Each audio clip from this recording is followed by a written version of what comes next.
Yung mga kabagis, maraming nagtatanong kung bakit nga ba ako nagtatanim.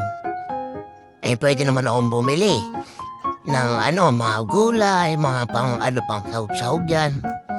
Ito mga simpleng tanong, sagot dyan mga kabagis. Tingnan niyo naman, ang gaganda ng mga ko. Kahit ilang stem lang yan, mga okra na lang stem lang. Pang sahog na yan, libre na yan. Yan ang way para makalibre tayo ng mga mauulam. Kuhan tayo dyan. Meron tayo ampalaya, okra, at kung ano-ano pa. Kung nagtanim ka, may lulutuin ka. At libre pa. Ang kagandahan nito, fresh na fresh pa mga kapagis. At saka, pag nag-harvest ka, nakakaalis siya ng problema, basta.